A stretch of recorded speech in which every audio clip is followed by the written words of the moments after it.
Assalamualaikum warahmatullahi wabarakatuh. Nama saya Piki Zainul Karimah dengan NIM 2282110147 dari Prodi Perbankan Syariah Universitas Sibar Syekh Nurjati Cirebon. Saya akan menjelaskan tentang rasio solvabilitas. Masalah keuangan merupakan salah satu masalah yang sangat vital bagi perusahaan dalam perkembangan bisnis di semua perusahaan. Salah satu tujuan utama didirikannya perusahaan adalah untuk memperoleh keuntungan yang maksimal. Namun, berhasil tidaknya perusahaan dalam mencari keuntungan dan mempertahankan perusahaannya tergantung pada manajemen keuangan. Perusahaan harus memiliki kinerja keuangan yang sehat dan efisien untuk mendapatkan keuntungan atau laba.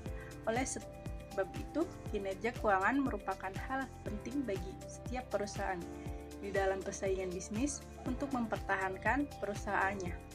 Kinerja diartikan sebagai suatu yang dicapai, prestasi yang diperlihatkan, dan kemampuan kerja. Kinerja perusahaan juga dapat dilihat dari bagaimana kemampuan perusahaan dalam memenuhi liabilitas atau utang, efektivitas perusahaan dalam mengelola aset, dan kemampuan perusahaan dalam mencari keuntungan. Kinerja segmen dievaluasi berdasarkan laba atau rugi operasional dan diukur secara konsisten dengan laba atau rugi operasi laporan keuangan dengan salah satu cara adalah menggunakan rasio solvabilitas. Pengertian rasio solvabilitas adalah rasio yang digunakan untuk mengukur sejauh mana aktiva perusahaan dibiayai dengan hutang.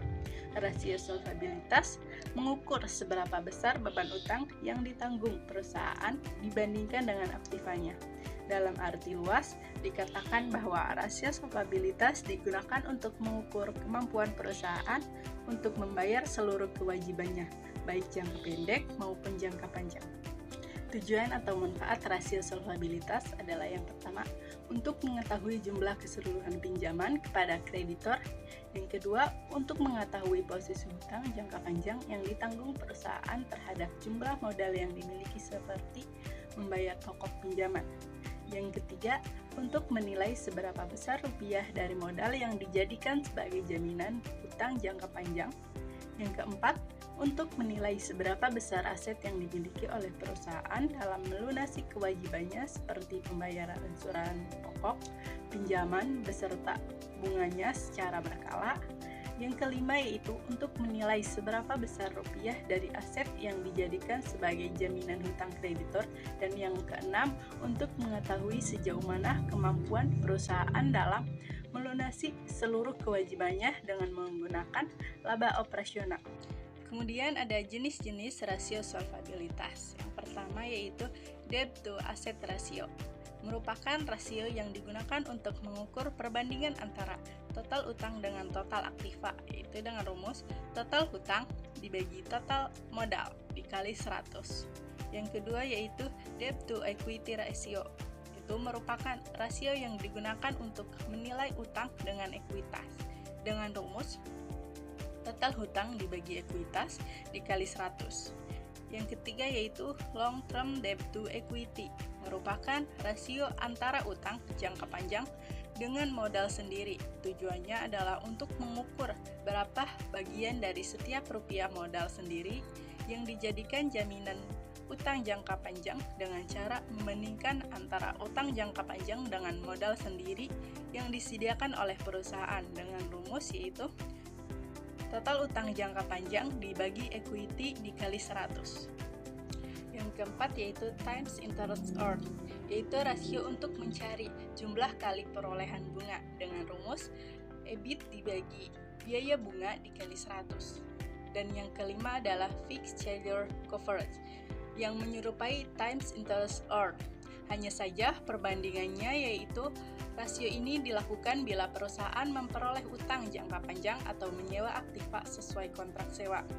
Biaya permanen artinya biaya bunga ditambah kewajiban sewa tahunan atau jangka panjang. Dengan rumus yaitu EBIT ditambah biaya bunga ditambah kewajiban dibagi biaya bunga ditambah kewajiban dikali 100.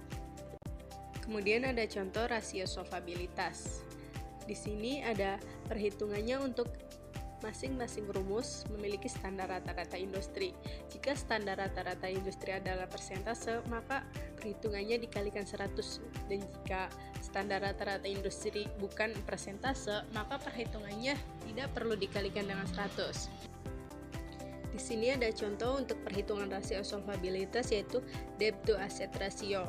Dapat dilihat dalam komponen laporan keuangan 2005, yaitu total aktiva 4.200 dan total utang 2.050. Dalam 2005 itu 2.050 dibagi 4.200 sama dengan